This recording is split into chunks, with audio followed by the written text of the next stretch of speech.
નમસ્કાર, આપ જોઈ રહ્યા છો યુગ અભિયાન ટાઈમ્સ ને હું છું આપની સાથે ભાગેશ પવાર.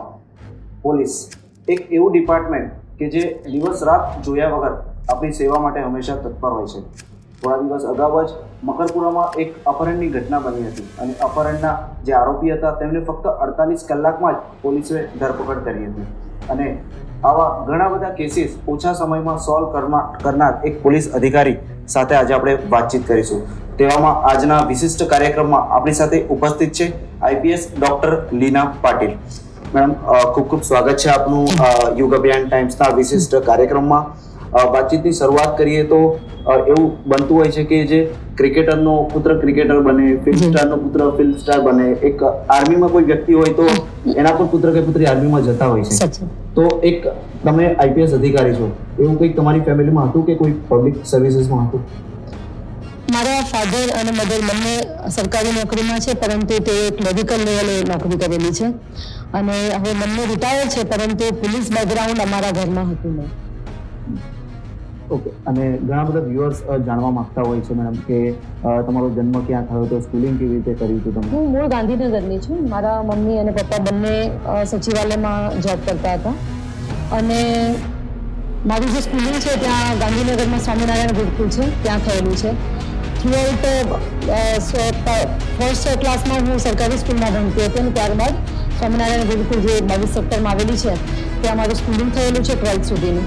ત્યારબાદ મારું ગ્રેજ્યુએશન, હું આયુર્વેદ ડૉક્ટર છું અને BAMS મેં કરેલું છે, એ અખંડાનંદ આયુર્વેદ કોલેજમાંથી કરેલું છે અને બેઝિકલી હું આયુર્વેદ ડૉક્ટર છું. તો મેડમ, એક ડૉક્ટર બન્યા પછી એવો કયો કિસ્સો બન્યો કે એવું કોઈ પ્રેરણાસ્ત્રોત વ્યક્તિ હતું કે તમે પબ્લિક સર્વિસીસમાં આવવાનો નિર્ણય કર્યો? અમારા ફાધર જે છે એ સચિવાલયમાં જોબ કરતા હતા, એટલે ઘણી વખતે સિનિયર ઓફિસર્સની વાતો કરે, IAS અધિકારીઓની વાતો કરે કે એ લોકોની જોડે કેટલા પાવર્સ હોય છે, કેટલું સારું કરી શકે છે. અને ફાધર જે ડિપાર્ટમેન્ટમાં હતા એમનું હંમેશા રહેતું કે એમની જોડે પેન્શન અને એવા કેસો વધારે આવતા, તો લોકોને થતી હેરાનગતિ, સરકારી કર્મચારીઓને થતી હેરાનગતિ અમે જોયેલી હતી. એટલે કાયમ એ અધિકારીઓની વાતો કરતા અને મને પ્રોત્સાહિત કરતા કે આપણે ગવર્મેન્ટ જોબમાં જવું જોઈએ. એટલે જ્યારે મારું ગ્રેજ્યુએશન પૂરું થયું ત્યારબાદ મેં, અમારે સન હતો એટલે તરત તો મારાથી કોઈ એક્ઝામની પ્રિપેરેશન કે એવું તો ન થયું, પરંતુ ત્યારબાદ જ્યારે મેડિકલ ઓફિસર તરીકેની જાહેરાત આવી તો મેં BAMS એટલે કે આયુર્વેદ મેડિકલ ઓફિસરની ક્લાસ 2ની પોસ્ટ માટે મેં તૈયારી કરવાનું નક્કી કર્યું. ત્યારબાદ GPSCની પણ ક્લાસ 1-2ની એક્ઝામ આવેલી હતી, પરંતુ ક્યાંક ને ક્યાંક મને એવું થયું કે UPSC એક એવું બેકગ્રાઉન્ડ છે, એવું પ્લેટફોર્મ પૂરું પાડે છે કે તમે બહુ મોટા સમાજના વર્ગ સુધી પહોંચી શકો છો, તમારી સર્વિસીસ આપી શકો છો. એટલે મેડિકલ ઓફિસરની એક્ઝામ આપતા આપતા મેં UPSC તરફ વળી અને દરમિયાનમાં મારી જેટલી પણ મેં સરકારી પરીક્ષાઓ આપી આની તૈયારી દરમિયાન, એ બધી હું પાસ થઈ ગઈ. અને છેલ્લે UPSCની પરીક્ષાનું એક વખત મનમાં હતું કે ના, આ સર્વિસમાં જવું જ છે. એટલા માટે UPSCની પરીક્ષા 3rd એટેમ્પમાં પાસ કરી અને જ્યારે IPS મળ્યું ત્યારે ઘરમાં પોલીસનું બેકગ્રાઉન્ડ નહીં હોવાના કારણે ઘરમાં એવું થતું હતું કે પોલીસની નોકરી કેવી રીતના થશે. પરંતુ મને અંદરથી જ એટલો બધો ઉત્સાહ હતો કે ના, મારે આ જોબ એક્સેપ્ટ કરવી છે અને મારો એટેમ્પ બાકી હતો, ફિલ્મ્સ પાસ થઈ ગઈ હતી પણ પછી મેં નહીં આપ્યો અને ગુજરાત કેડરમાં મને IPS તરીકેનું અલોટમેન્ટ થયું. મેડમ, જે પર્ટિક્યુલર UPSCનું ઇન્ટરવ્યૂ હોય છે એ ખૂબ જ ટફ હોય છે અને ઘણા ઓછા વિદ્યાર્થીઓ છે જે પાસ કરતા હોય છે. તમારો અનુભવ કેવો ઇન્ટરવ્યૂ દરમિયાન? UPSC જે એક્ઝામ છે એ ઓવરઓલ જ એક્ઝામ ઘણી અઘરી એક કહેવાતી એક્ઝામ છે અને આ એક્ઝામના જે 3 તબક્કા હોય છે એક સાથે પાસ કરવાના હોય છે.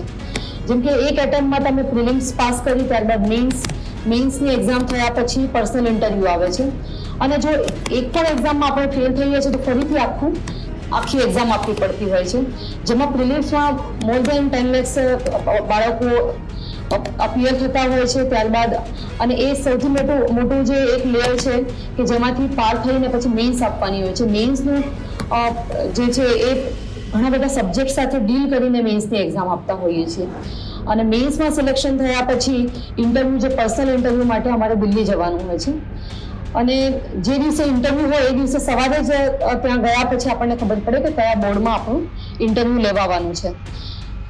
ઘણા બધા બોર્ડ હોય છે કે અમુક બોર્ડ લિબરલ હોય, અમુક સ્ટ્રિક્ટ હોય, પરંતુ ઓવરઓલ જે UPSCનું સ્ક્રીનિંગ થાય છે પર્સનલ ઇન્ટરવ્યૂમાં એ તમારું અત્યાર સુધીનું શું કઈ રીતની પર્સનાલિટી છે એની ઉપર થતું હોય છે, નહીં કે તમારા નોલેજ ઉપર.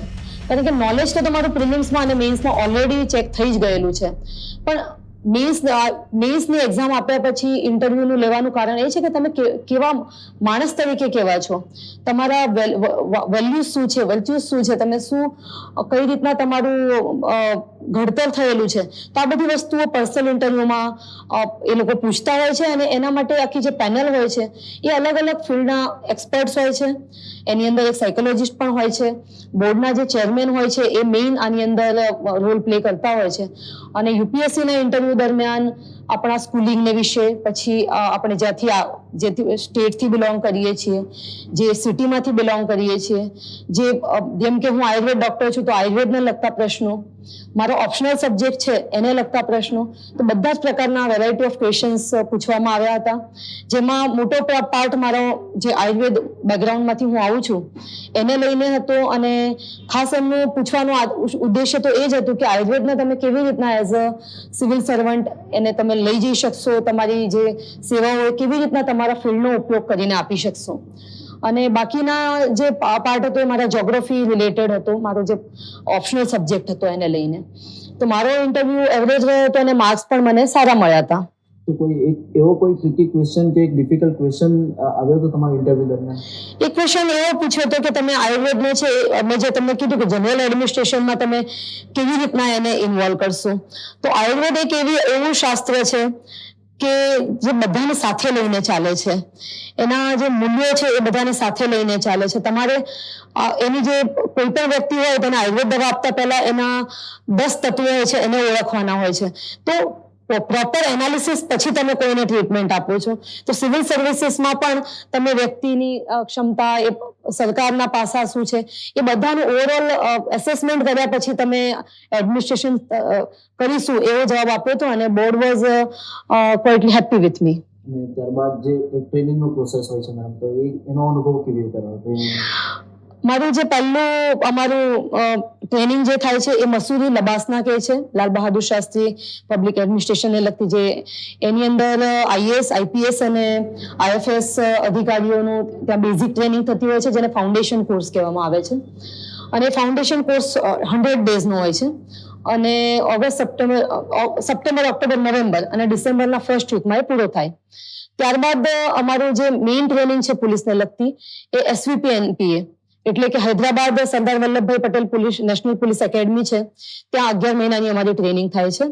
અને મારો બેઝિક ફાઉન્ડેશન કોર્સ પૂરો થયા પછી જ્યારે હું હૈદરાબાદ ગઈ, અને 2010 બેચથી છું, એટલે અમારી જે ટ્રેનિંગ 10ના એન્ડમાં શરૂ થઈ ડિસેમ્બરમાં, પરંતુ 2 જ દિવસમાં કોઈ મારું પોતાનું રૂમમાં જ કામ કરતા મારું આઈ ફોલ, એટલે હું પડી ગઈ અને એમાં મને ફ્રેક્ચર થયું હતું. અને બહુ બેડ ફ્રેક્ચર થયું હતું. તાત્કાલિક હોસ્પિટલ લઈ જવું પડ્યું હતું, કારણ કે મારો જે એન્કલ હતો એ તૂટીને બેડલી ફ્રેક્ચર થયું હતું. એટલે ઓપરેશન કરાવીને હું એ વર્ષે ટ્રેનિંગ નહીં લઈ શકી. અને એ ઓપરેશન કર્યા પછી પણ મારું બોન હીલ નહોતું થતું. એટલે ઓલમોસ્ટ 1 વર્ષ સુધી મેં સ્ટ્રગલ કર્યું એ બોનને હીલ કરવા માટે. 2 વખત અમદાવાદમાં એની સર્જરી થઈ. અને ડોક્ટરે મને એવું કહેતા હતા કે તમારાથી ટ્રેનિંગ થશે, કારણ કે તમારું એક બોન તો હીલ નથી થઈ રહ્યું ટીબી ફિબ્યુલામાંથી. મેં કીધું તમે મને ફિટનેસ સર્ટિફિકેટ આપો, હું કરી લઈશ. અને ત્યાં ગયા પછી ત્યાંના પણ ડોક્ટરે મને ચેક કરી, હૈદરાબાદ પણ. અને એમણે કીધું કે તમે જોઈ લો, તમને તમારાથી થશે તો આપણે કન્ટિન્યુ કરીએ. પણ મને પોલીસ સર્વિસમાં આવ્યા પછી એટલો બધો ઉત્સાહ હતો કે ના, મારે આ સર્વિસ તો આમાં ગમે તેમ કરીને ટ્રેનિંગ પૂરી કરવી છે. આઈપીએસની જે ટ્રેનિંગ જે હોય છે એ ઘણી ફિઝિકલી ક્વાઇટ ટફ હોય છે. શરૂઆતના 2 મહિના તો ઘણા અઘરા રહેતા હોય છે, જેમાં આપણે કોઈ દિવસ આ રીતના એક્સરસાઇઝ કરેલી નહીં હોય અને સડનલી આટલી બધી એક્સરસાઇઝ કરવાની આવે. રનિંગ છે, પછી સ્ટ્રેન્થ ટ્રેનિંગ છે. પરંતુ મારા ત્યાં જે એડીઆઈઝ હતા, ડીઆઈઝ ડ્રીલ ઇન્સ્ટ્રક્ટર હતા, અને મારા ત્યાંના ફેકલ્ટીના મોટિવેશનથી મારી સક્સેસફુલ ટ્રેનિંગ રહી, કોઈ પણ જાતની તકલીફ વગર. અને મારો જે બોન હતું એ પણ હીલ થઈ ગયું. ઘણો બધો સોજો આવતો, પરંતુ હું રોજ જે રાત્રે 1 કલાક સુધી એને આઈસિંગ કરતી, શેક કરતી, અને એમ કરતા કરતા મેં આખી ટ્રેનિંગ પૂરી કરી. અને અત્યારે પણ આઈ એમ ક્વાઇટ ફિટ. કોઈ ઇશ્યુ નથી. ટ્રેનિંગ બાદ જ્યારે મેડમ ફર્સ્ટ ડેપ્યુટેશન થયું ફર્સ્ટ ટાઈમ ત્યારનો અનુભવ કેવો હતો ને ક્યાં થયું હતું? ટ્રેનિંગ દરમિયાન અમારે 15 દિવસ અહીંયા સ્ટેટનું એક તમને ઓવરઓલ શું છે, કેવી રીતના અહીંયા ગુજરાતનું પોલીસિંગ છે એના માટે જે તે કેડરમાં મોકલતા હોય છે. ત્યારબાદ પીઓપી થયા પછી પાસિંગ આઉટ જે પરેડ થાય ત્યારબાદ અમારું પોસ્ટિંગ સ્ટેટમાં થયું અને શરૂઆતના દિવસો કરાઈમાં અમારે ત્યાં પણ અહીંયાનું જે લોસ છે એના સ્ટડી કરવા માટે કરવાના હોય છે. ત્યારબાદ મારું પ્રોબેશન છે અમદાવાદ ગ્રામ્યમાં હતું અને અમદાવાદ ગ્રામ્યમાં હું એઝ અ પ્રોબેશનર હાજર થઈ હતી અને ત્યાં મારું બગોદરા પોલીસ સ્ટેશનમાં મારું અટેચમેન્ટ હતું અને બગોદરા પોલીસ સ્ટેશન 3 મહિનાનો જે મારો અટેચમેન્ટ પીરિયડ હતો એ વખતે અમે પોલીસિંગનો બહુ સારો અનુભવ લીધો હતો અને એ વખતે જે બગોદરામાં એક 6 કરોડની લૂંટનો કેસ બન્યો હતો એ કેસમાં એલસીબી સાથે રહીને મને ખૂબ સારું એક્સપોઝર મળ્યું હતું અને એક સારો અનુભવ મળ્યો હતો. ત્યાં પણ એ મારા સમય દરમિયાન 3 મહિનાના પીરિયડ દરમિયાન રાયોટિંગ વિથ ફાયરિંગનો બનાવ બન્યો હતો. જે પણ બનાવને મને મારા એસપી શ્રીની સૂચના મુજબ પોલીસ સ્ટેશનનું આખું કામ કર્યું હતું એમાં મને ખૂબ સારું એક્સપોઝર મળ્યું હતું. એટલે આઈ વોઝ સો એક્સાઇટેડ અને બહુ સક્સેસફુલી મારો ટેન્યુઅર પૂરો થયો. નોર્મલ એક આઈપીએસ અધિકારી તરીકે ડેલીનું રૂટીન એટલે રોજની શરૂઆત કેવી રીતે થાય છે કે નવા પડકારો રોજે અલગ અલગ આવતા હોય છે કે રેગ્યુલર રૂટીન હોય છે? પોલીસની જોબમાં એવું છે કે તમને વેરાયટી ઓફ ફિલ્ડ સાથે કામ કરવાનો મોકો મળે છે. પોલીસ તરીકે અમારી પાસે તમામ સમાજના તમામ તબક્કાના લોકો આવતા હોય છે.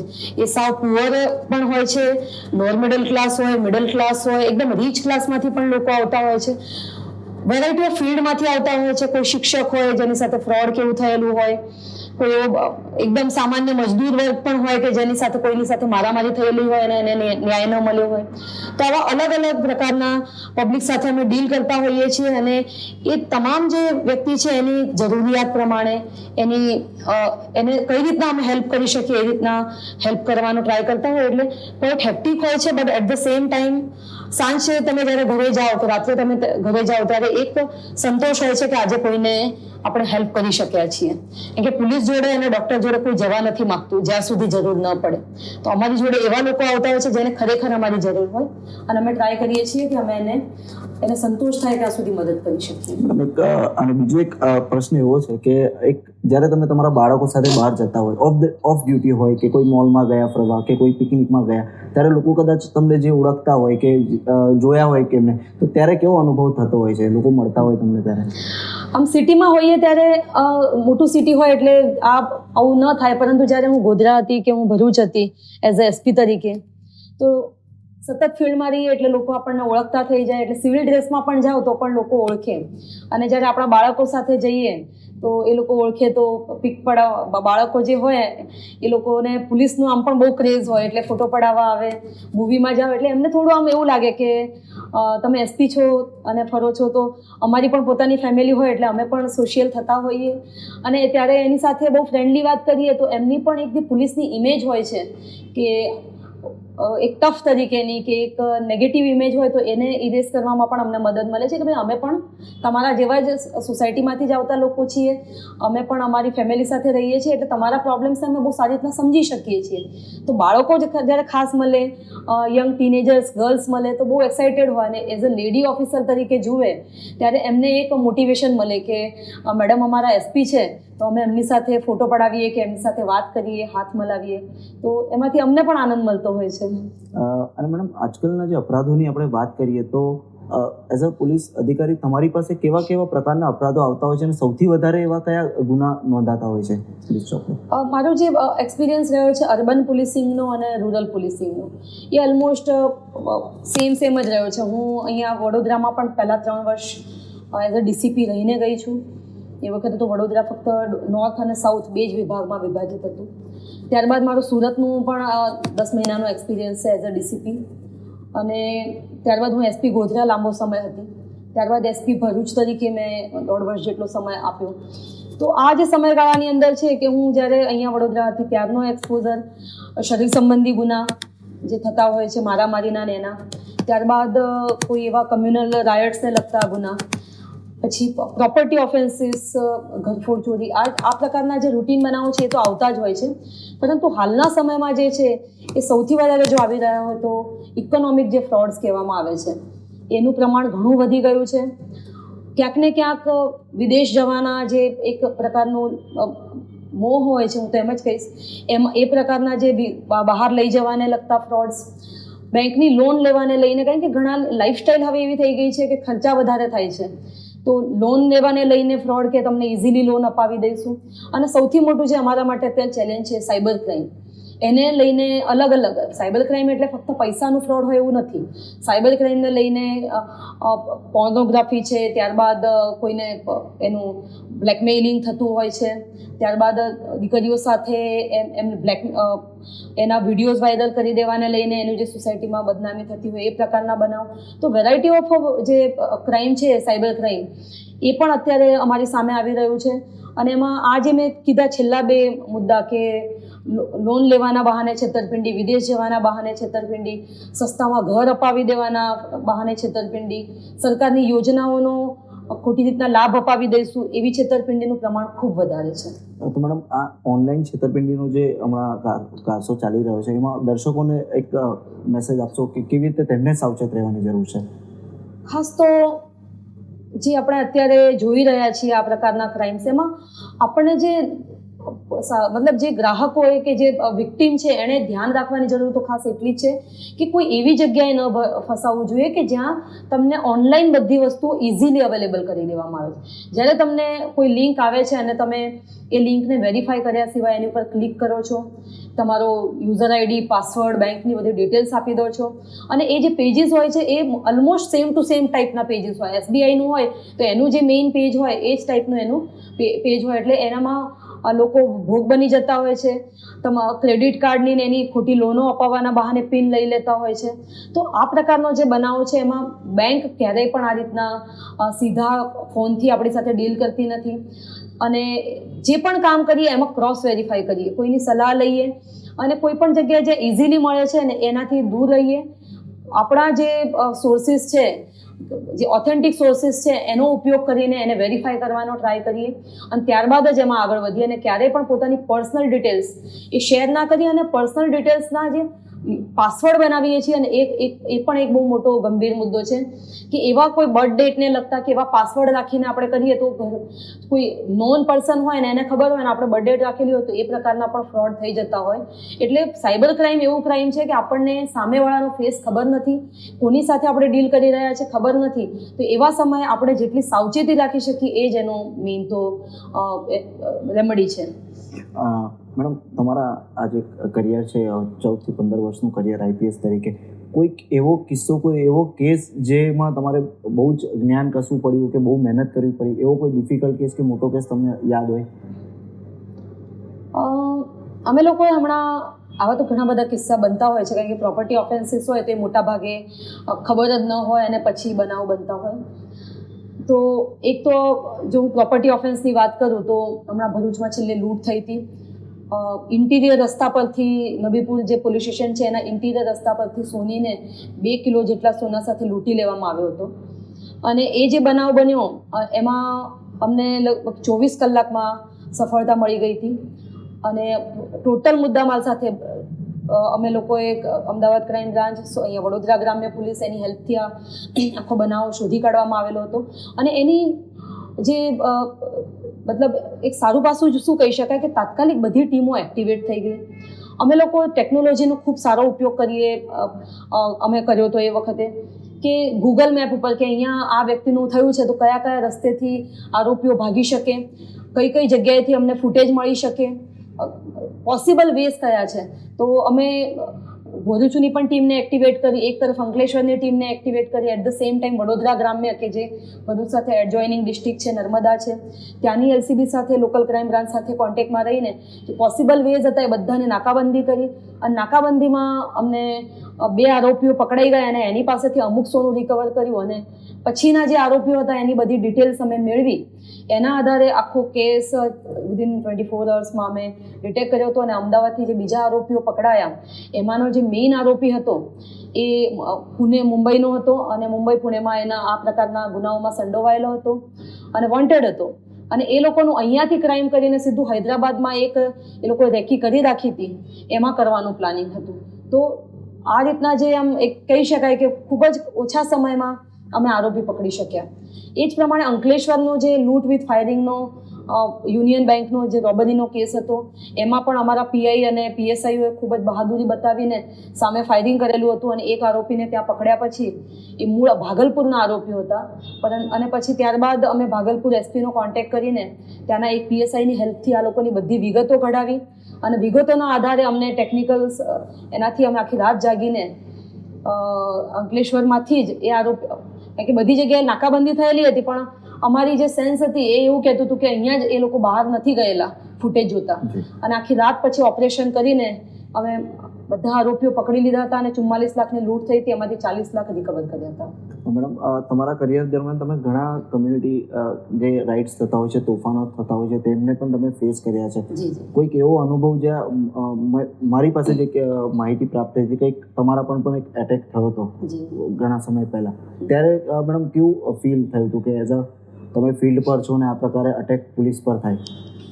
આમ તો વડોદરામાં પણ અહીંયા પણ રાયોટિંગ ને થયેલા છે અને એ વખતે પણ એક પાઇપ બોમ્બ જેવું ફેંકેલું હતું અને અમારી ગાડીની નીચે એ પાઇપ બોમ્બ ફૂટતા ગાડીના બધા ટાયર પંચર થઈ ગયા હતા. અને ફોર્ચ્યુનેટલી એ વખતે જે એના પાર્ટિકલ્સ ઉડ્યા હતા એના મારા ગનમેનને પણ ઇન્જરી થઈ હતી ને એને ઓપરેટ કરાવવું પડ્યું હતું. મને પણ એ જે પાર્ટિકલ્સ હતા એ પાછળથી ઘસાઈને જતા રહ્યા હોત, એની ડિરેક્શન એ રીતની હતી તો અમે પણ બચી ગયા હતા. એ એક બનાવ અહીંયા હતો. સાથે સાથે હું ગોધરા હતી ત્યારે કાલોલમાં ખૂબ મોટું રાયોટિંગ થયું હતું અને એની અંદર એ રાયોટિંગ દરમિયાન એવો એક સિચ્યુએશન આવી હતી કે અમે લોકો અમારા પોતાના ફોર્સ સાથે એક ટ્રેપમાં આવી જતા, પરંતુ એ દરમિયાન મેં હેલ્મેટ પહેરેલું હતું અને ઉપરથી મોટો પેવર બ્લોક માથા ઉપર પડ્યો હતો, પરંતુ હેલ્મેટના કારણે બચી ગયા હતા. અને પછી અમે લોકો ખૂબ જ ટેક્ટિકલી આખું રાઉન્ડ અપ કરીને તમામ આરોપીઓ પકડ્યા હતા અને ખૂબ જ સરસ રીતના અમે લોકોએ ત્યાં શાંતિ સ્થાપિત કરવામાં વિધિન ફ્યુ અવર્સ સક્સેસફુલ રહ્યા હતા. અને એમાં મારા ડીવાયએસપી, પીઆઈઝ તમામે ખૂબ જ મહેનત કરીને બધા એક ટીમ તરીકે કામ કરીને અમે એ રાઇડ્સને કંટ્રોલ કર્યા હતા. મેડમ, જો વડોદરાની વાત કરીએ તો પહેલાંના વડોદરા કરતાં હવેના વડોદરામાં શું ડિફરન્સ જોવા મળી રહ્યો છે? જ્યારે હું 15, 16, 17માં અહીંયા હતી અને અત્યારે પોસ્ટિંગ મારું જે થયું છે એમાં મને જે લાગે છે એ પ્રમાણે જે ટ્રેડિશનલ ક્રાઇમ છે એ તો એઝ ઇટ ઇઝ રહ્યું છે. સીસીટીવી કેમેરાના નેટવર્કના કારણે ક્યાંક ને ક્યાંક રોબરી, વાહન ચોરીમાં ફરક પડ્યો છે એના ગુનામાં, કારણ કે પકડાઈ જાય છે.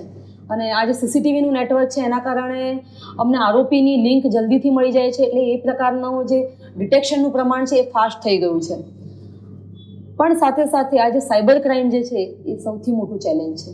અને અમે અગાઉ કીધું એ પ્રમાણે વિદેશ જવાની લાલચ આપીને, પછી લોન અપાવવાની લાલચ આપીને એ પ્રકારનું જે ફ્રોડ છે એ ખૂબ જ મોટી સંખ્યામાં છે અને ખૂબ લોકો એનો ભોગ બની રહ્યા છે એવું મને અત્યારે સિટીમાં આવ્યા પછી લાગે છે. મેડમ, પત્રકારિતા કરતાં કરતાં અમને પણ ઘણા અનુભવ થાય છે કે સામાન્ય લોકો જે છે પોલીસ સ્ટેશન જતાં ગભરાતા હોય છે કે પોલીસમાં જઈશું તો લાંબો કેસ ચાલશે, કંઈક પછી અમારે ઘડી હાજરી આપવી પડશે. શું એ બાબતે કહેવા માંગો છો? પોલીસ છે એ આ સમાજનો જ ભાગ છે. પહેલી વસ્તુ તો એ પોલીસ કોઈ બીજા જગ્યાએથી આવેલી નથી, આ જ સમાજમાંથી, અહીંયાથી જ બધા નોકરીમાં જોડાયેલા છીએ. એટલે પોલીસ જોડે આવતા ડરવું નહીં જોઈએ. પહેલી વસ્તુ ઘણી વખત ખરાબ એક્સપિરિયન્સ થાય છે તો એ એનું પર્સનલ હોય, કોઈએ ખોટી રીતના બિહેવ કર્યું કોઈની સાથે પોલીસે, તો એનું પર્સનલ બિહેવિયર છે. પણ અત્યારે જે સરકારનો એટીટ્યૂડ છે, અમારા ડિપાર્ટમેન્ટનો એટીટ્યૂડ છે, અમે ખૂબ જ પીપલ ફ્રેન્ડલી થઈ ગયા છે. અમે બને એટલા એમની સાથે સામેથી પબ્લિકની તરફ જવાનો ટ્રાય કરી રહ્યા છે. એના માટે સરકારની વિવિધ યોજનાઓ પણ છે. સુરક્ષા સેતુ અંતર્ગત અમે અલગ અલગ પ્રોગ્રામ્સ પણ કરીએ છીએ. સ્કૂલના સ્ટુડન્ટ સુધી અમે પહોંચીએ છીએ. એસપીસીનો જે પ્રોજેક્ટ છે સ્ટુડન્ટ પોલીસ કેડેટ, એમાં અમે 8th, 9thના બાળકોને પોલીસ કઈ રીતના કામ કરે છે, કયા કયા પાસા છે અને એમનામાં દેશભક્તિ જાગૃત થાય, એક સારા સિટીઝન બને, એના માટે પ્રયત્ન કરીએ છીએ. સાથે સાથે આ શી ટીમની જે આપણે વાત કરીએ છીએ કે બહેનોને લઈને, બાળકોને લઈને જે ક્રાઇમ થઈ રહ્યો છે, એમાં અમે શી ટીમની મદદથી એમના સુધી પહોંચવામાં સક્સેસફુલ રહ્યા છીએ. હમણાં અમારા ડીજી સાહેબે એક સરસ યોજના ચાલુ છે, ત્રણ વાત તમારી, 3 વાત અમારી. એટલે તમે તમારી 3 વાત અમને કહો, કોઈ જગ્યાએ અમે જઈએ અને અમારા તરફથી તમારી પાસેથી શું અપેક્ષા છે એ અમે તો એ સોસાયટી વાઇઝ કે એ એરિયા વાઇઝ અમે એ 3 વાત અમે રજૂ કરીએ, એ લોકો એમના તરફથી. તો એ જે બોન્ડિંગ છે એ અમે વધારવાનો ટ્રાય કરી રહ્યા છીએ. પણ મોટાભાગે એવું થતું હોય છે કે લોકો જવાથી અચકાય છે. તો હું એ લોકોને અપીલ કરીશ કે પોલીસ તમારી સાથે સામેથી તમને ફ્રેન્ડલી થવા માગે છે, તમે અમારી પાસે આવો તમારા પ્રશ્નો માટે. જો તમને કોઈ એક જગ્યાએથી ન્યાય ન મળે તો સિનિયર ઓફિસર્સ છે એમને જઈને મળો, અને we are always open for them. અને કદાચ અમારાથી ન થઈ શકતું હોય તો અમે એમને સલાહ આપતા હોઈએ છીએ. એમાંય બહેનો અને બાળકો માટે અને સિનિયર સિટીઝન્સ માટે તો પોલીસ ખૂબ જ સેન્સિટિવ છે, અને શી ટીમ એમને જઈને સામેથી મળે છે. તમે જોશો વડોદરા સિટીમાં સિનિયર સિટીઝન્સને શી ટીમ સામેથી જઈને અપ્રોચ કરે છે, એમની જે પર્સનલ નીડ્સ છે એને એ લોકો પૂરી કરે છે. જો એમને કંઈ તકલીફ હોય તો એ લોકો 100 નંબર ડાયલ કરે તો તાત્કાલિક એમને રિસ્પોન્સ આપવામાં આવે છે. અને બાળકોને લઈને કેસોને તો અમે લોકો ખૂબ જ સેન્સિટિવ છીએ. કોઈ પણ બાળકના જો મિસિંગની કે એનું થયેલું હોય તો તાત્કાલિક કમિશનર સર તરફથી જ આખી ટીમોની રચના થઈને અમે તરત જ એમાં પોઝિટિવલી એક્ટ કરીએ છીએ, અને એ બાળકને કે બેનને મિસિંગ થયેલા હોય એને લાવવાનો પ્રયત્ન કરીએ છીએ. કે દે આર વિક્ટીમ, એની સાથે ગમે તે ખોટું થઈ શકે છે. તો આ રીતના અમે પબ્લિક તરફ જઈ રહ્યા છીએ, એટલે પબ્લિકે પણ અમારી તરફનો પોઝિટિવ એટીટ્યૂડ રાખવો પડશે અને અમારી જોડે આવવું જ પડશે. મેડમ, કોઈ પ્રકારનો કિસ્સો બને, કોઈ ઘટના બને ત્યારે એવું લાગતું હોય છે કે વ્યક્તિ નિર્દોષ છે કે પછી કોઈક ઇમોશનલી આપણે પોલીસવાળા પણ ઇમોશનલ તો હોય જ છે, પણ એવો કોઈ કિસ્સો થાય કોઈ વાર કે તમારે પણ ઇમોશનલ થવું પડે, કે જેમ કે અરણી બોટ દુર્ઘટના થોડા સમય પહેલાં થઈ હતી, તો કેવો અનુભવ હોય છે એવા ટાઈમે? અરણી બોટ દુર્ઘટનાથી એના પછી તો પોલીસ અધિકારીઓ પણ અંદરથી હલી ગયા હતા. 2-3 દિવસ સુધી તો અમે પોતે પણ પર્સનલી બહુ ડિસ્ટર્બ થયા હતા, કારણ કે અમારા બાળકો પણ એ જ એજના હોય. તો તમે એને રિલેટ કરી શકો છો. એ જે યાતના છે એમણે જે ભોગવી છે એ પણ અમે પણ ફીલ કરી શકતા હોઈએ. કોઈનું બાળક ગુમ થયું હોય તો અમે એ જ સેન્સિટિવિટીથી અમે કામ કરી શકીએ છીએ. અને એઝ એ લેડી ઓફિસર તો હું કહીશ કે એમને જે ફિલિંગ થતી હોય, હમણાં જે બાળક વચ્ચે ગુમ થયું હતું 9 વર્ષનું, અને એની મધર પાસેથી જ્યારે વિગતો જાણતા હતા ત્યારે અમને ફીલ થાય કે હા, માતા બહુ દુઃખી છે. તો પોલીસ પણ એ જ પરિસ્થિતિમાંથી પાસ થતી હોય છે. એવું નથી કે એને કોઈ અસર ન થાય, એને પણ એ ફિલિંગ હોય છે, અને એ જ સેન્સિટિવિટીથી તમામ અધિકારીઓ કામ કરતા હોય છે. અને અમે એ જ સેન્સિટિવિટીથી બને એટલું જલ્દી એને ન્યાય મળે એના માટે ટ્રાય કરતા હોઈએ છીએ. મેડમ, શું મેસેજ આપશો દર્શકોને એક આઈપીએસ અધિકારી તરીકે, અને લોકોને શું પ્રોત્સાહન આપવા માગશો કે પબ્લિક સર્વિસીસમાં તેમને પણ આગળ આવીને જોડાવવું જોઈએ? હું આ સર્વિસમાં આવ્યા પછી એવું ફીલ કરું છું કે હું ડૉક્ટર પણ હતી, તો ડૉક્ટર તરીકે પણ તમે સમાજની સેવા કરી શકો છો. ગવર્મેન્ટ ડૉક્ટર હતી, પરંતુ પોલીસ તરીકે કે જે એક એવું ફિલ્ડ છે કે જેની જોડે કોઈ આવવા માગતું નથી, એવા સમયે અમે જ્યારે એક સિનિયર અધિકારી તરીકે કામ કરવાનું અમારું જો એક સારી પદ્ધતિ હોય તો પબ્લિક પણ અમારી પાસે આવતી હોય છે. તો અમે ખાસ કે ભાઈ સિવિલ સર્વિસીસ એવી સર્વિસીસ છે, તમને બહુ લોકો સુધી એક સામાજિક કાર્ય કરવાની તક પૂરી પાડે છે, એક સારું કામ કરવાની તક પૂરી પાડે છે, લોકોને ન્યાય અપાવી શકીએ છીએ, અને એનાથી જે ફિલિંગ આવે છે એ કંઈક અલગ જ હોય છે.